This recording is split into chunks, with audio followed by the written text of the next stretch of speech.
This video is about the basics you need to know to become a member of a Scrum team.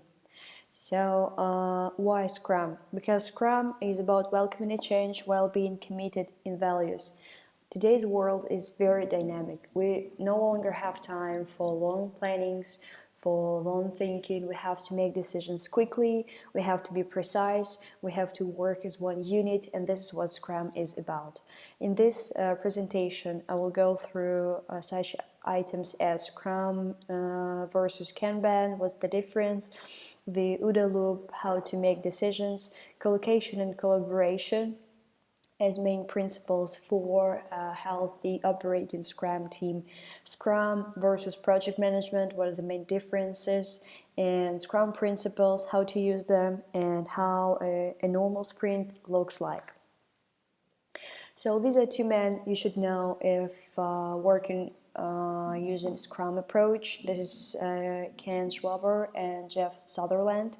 They are two guys who were on the roots of Scrum and who I'm personally following while working with Scrum. So I would say that Scrum is a philosophy, not a methodology. It's about how you view the world, it's about how you approach projects. And it's not just the projects that you work on at work, I would say even this is the projects in your life. The three main quotes I'd like you to remember about Scrum as Scrum is about welcoming a change while being committed in values, such as rituals, principles, and organizations. While Scrum is all about welcoming a change, it's not chaotic. It's actually very much structured. It's structured in its core and in its values, and such a structured core is actually a great basis and an ecosystem for a Scrum team to be operating independently, without hand-holding, without being told what to do, but by making their own decisions, taking their personal responsibility based on rituals, principles, and organization of the process. It is very important to follow the rituals, at least when you start working as a Scrum team, and then adjust them to your dynamics, to your ecosystem, to make sure that you work at the most efficient capacity available to you as a team. Scrum is a collaborative approach of a team working as a unit delivering one result. Even though we're talking about personal responsibility, we have to remember that we deliver a product. We don't deliver hours, we don't deliver code, we don't deliver pictures or whatever is the process of working or manufacturing could be. We deliver one result. We work together to produce a product, and as long as product is delivered, we're good. If product is not delivered, it doesn't matter if player A was great and fulfilled all the obligations. If we have failed as a team, everyone has failed. If we won as a team, everyone is a winner. Scrum is a disciplined philosophy. As I said before, I don't like to call Scrum a methodology. It's rather a philosophy. It's your view, it's your point of view, it's how you approach everything. It's a suggestion of how to look at things, rather than just a set of rules you have to follow. The main difference between, as you know, Scrum and Kanban are two, I would say, most popular maybe approaches from Agile. And the main difference between Scrum and Kanban is that Scrum prioritizes time over scope, while Kanban prioritizes scope over time. So in Scrum, time boxing is everything. Usually sprints are 2 weeks, could be 4 weeks, could be 6 weeks, depends on the project and the team.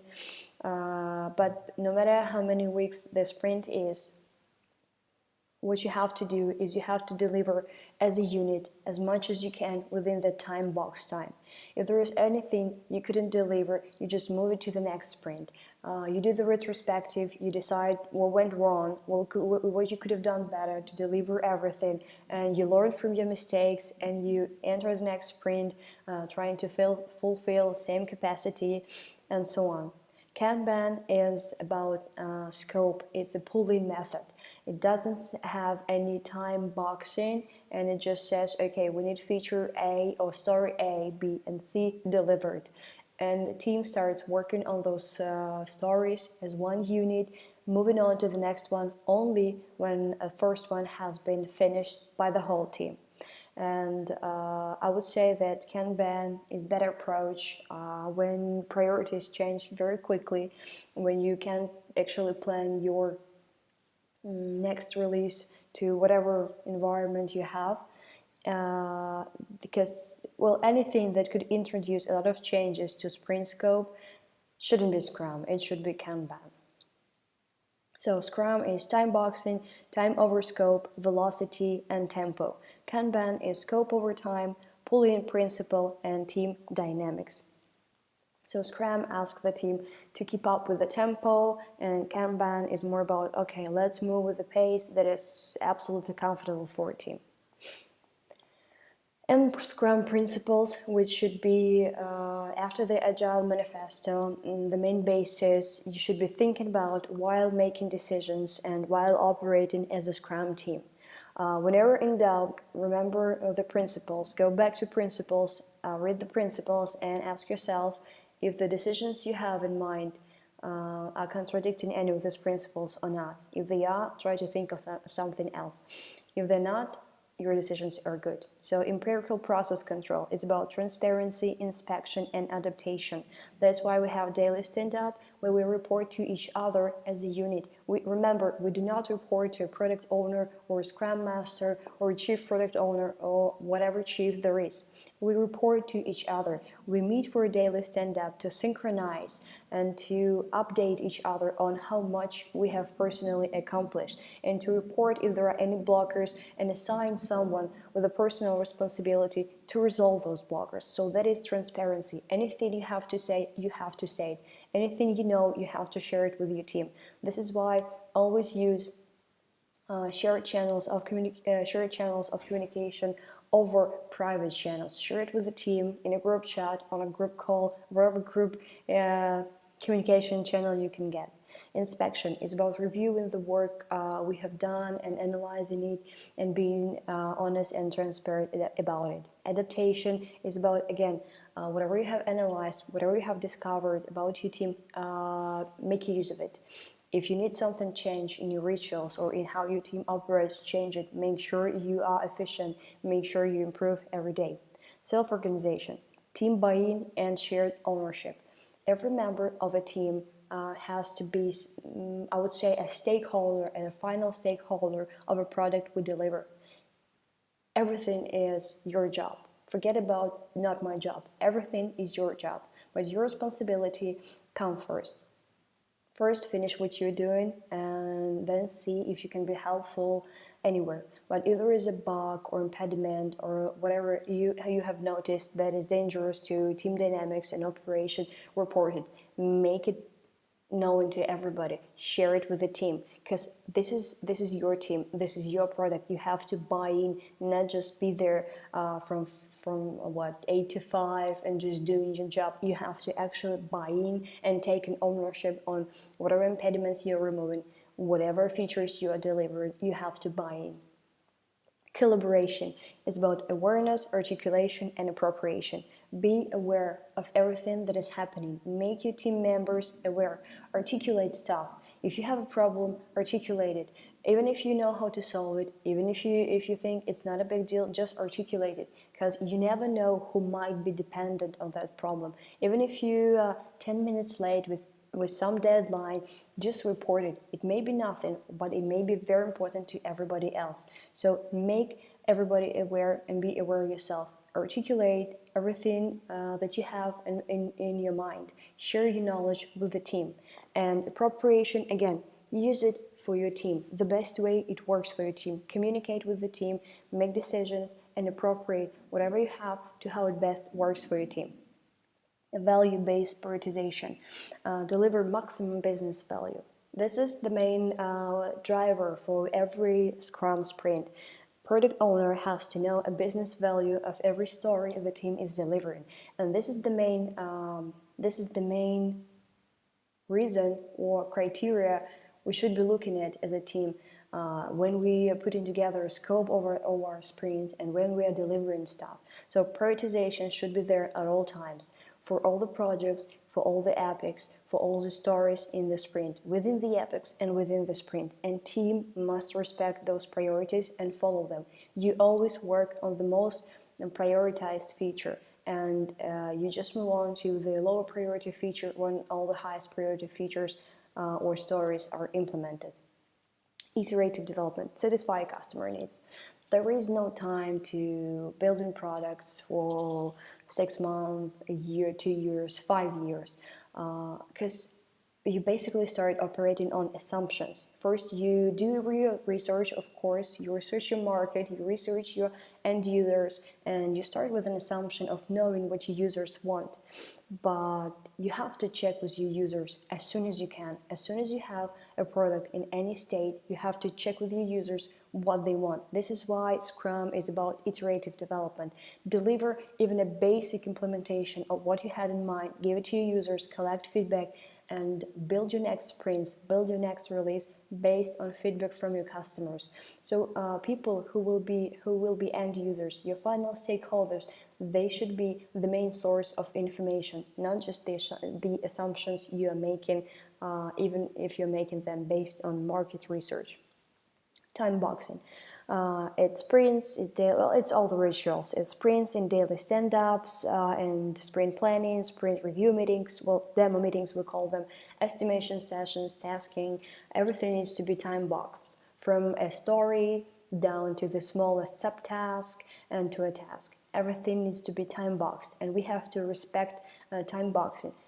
Daily sprint and daily stand-up is 15 minutes, and it should not overrun. If it overruns, there is a problem on your project.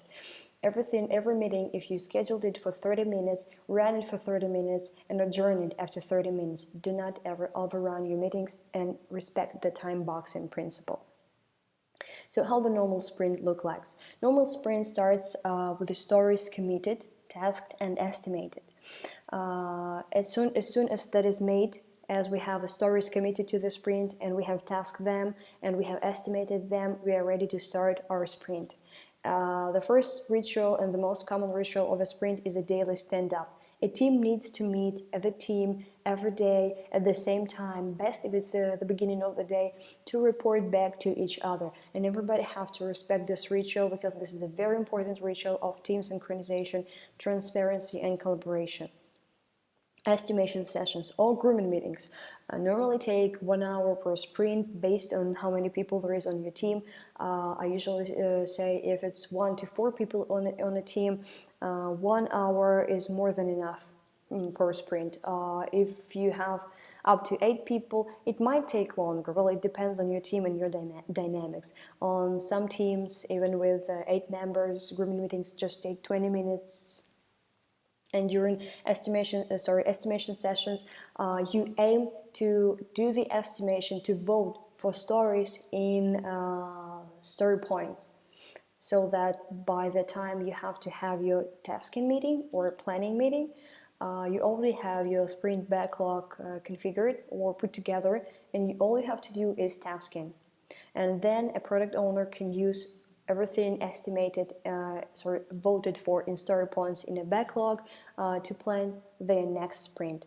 So the idea of estimation session is asking questions and voting for stories, issues, and tasks in a backlog. And sprint ends with the demo and retrospective. When you end your sprint as a team, you have to demo to people what you have achieved, how your product have evolved, how the evolution of your product. Think Steve Jobs presentations. It has to be a presentation. You have to deliver to people and to explain to people a value of what you have accomplished and collect their feedback. This is a part of iterative development. Retrospective is a time for a team to sit down, relax, maybe eat some pizza, drink some beer, and discuss what happened. Did we do well? What did we do well? What we could have done better? And what could have made us happier? This is a very important part where you can express your vision, of how this team needs to be operating, how this team can be better. You express your vision and you make sure that you as a team work on it and you actually make yourselves better. This is more about team collaboration rather than product development or product evolution. And difference between the Scrum and the traditional project management, as you may already know, is all about that Scrum is focused on a team. Team members are probably the most important players in this team, while in a project management, usually a project manager is the most important person. They're the decision maker, they usually tell everybody what to do, sometimes even how to do it, but in Scrum we ask people to take personal responsibility. You're all smart people, you're all maybe even brainiacs, so use your brain and use your potential to make your team great. You have to self-identify and understand who you are and what kind of value you can bring into the team. If you're a back-end developer or front-end developer or designer, and really concentrate on the value you are bringing to the team and use your potential and contribute to the team based on what you do best. This is what Scrum is about. So Scrum has emphasis on people, on their potential and how they can contribute to the team. Well, management is based on processes. Do this, don't do that. That's more Scrum management, project management. Documentation. In Scrum, it's minimal, only if required. You have to pick for yourself what it's going to be. Is it going to be tests, describe tests, or test scenarios, or whatever is minimal, whatever is enough for other members to understand. If there are new members coming to your team, how easy it's going to be for them to understand everything. That's going to be your main criteria. In project management, this is more comprehensive. Process style. In Scrum, it's iterative. In traditional project management, it's linear. Upfront planning is very low. In Scrum, you only plan for one sprint, and in project management, it's very high. Like waterfall planning, for several months ahead with the details. Prioritization of requirements based on business value and regularly updated. We do the prioritization, we deliver to end users, we collect their feedback, and we change our priorities based on their feedback. In project management, it's more fixed in the project plan. Quality assurance, customer-centric, and for project management, it's process-centric. Customer-centric is we have to have our clients satisfied. If our client says that that's not good, that we have to figure out a way to change it because that's our quality. In project management, it's more about processes and customer feedback. It's very hard for customer feedback to sometimes went through all the processes and protocols to then be implemented in a final product. Organization, self-organized. You are self-organized. You don't need anyone telling you what to do. A ship has to be sailing even if there is only one sailor left on that ship. Be self-organized. Don't look for anyone to push you or to lead you or anything. In traditional project management, it is managed. Management style is decentralized. Team plays as they're equals. Everybody on a team equal. Development team, testing team, or rather QA team, designing team, product owner, chief product owner, scrum master. Everybody are equals, but respecting their roles. You have to stick to your role. Because this is the mechanism, or like your body, you can't say that your heart is more important than your lungs, because both are equally important for you to survive. But the heart and the lungs, they have to stick to their role and do their role. Lungs shouldn't try to pump the blood, and the heart shouldn't try to give you air, because they just can't do it. For project management, it's formal change management style. Leadership, collaborative and servant leadership. Every role has a service to each other. Everyone serves to each other and collaborate together. In project management, it's command and control. Performance measurements is business value, how much value we deliver. Let's say that's our velocity. And for traditional project management, it's plan conformity. Return on investment. early thorough project life, and for project management it's end of project life. So we estimate our ROI at the start for Scrum processes. We try to get to the monetization stage or return of investments as soon as possible. In project management, if we said it should be in 6 months, then it's not going to happen sooner than after 6 months. In Scrum, it's let's make it happen as soon as possible. And customer involvement high throughout the project. So we collect feedback, we invite stakeholders to demo meetings, we talk to them, we ask questions, they're very much involved. While in project management, varies depending on the project life cycle. It depends on the life cycle, that is true. Okay, and there are tools every Scrum team member should use to work correctly with the Scrum philosophy. And those are collocation and collaboration. Communicate and collaborate. Don't just tell other people what they have to do. Listen to people, ask questions, find ways to collaborate. Have conversations, talk to them, make decisions together. It shouldn't be just one person, because even the most brilliant person in the world can be smarter than two brilliant people, or even brilliant person and a normal person, even brainiac or a normal person, because you all possess the knowledge from different points of view, and the more points you put together, the bigger the picture you can see. A visualization, everything needs to be visualized.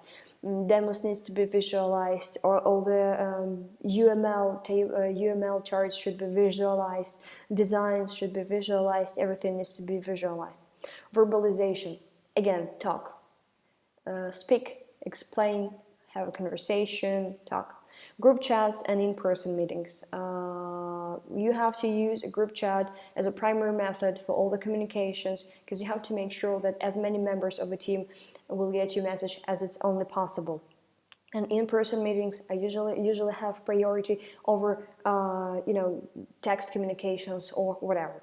In our world, in our digital world, and in distributed teams, in-person meetings are pretty much hard. But whenever you have a chance to talk to a person over voice chat or a video chat, just do that.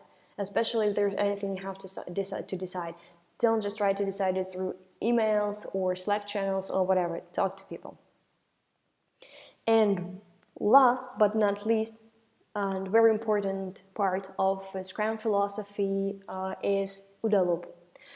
This method actually comes from military. And this is a very good method I recommend you to use while making a decision, and it actually backs up Scrum very great.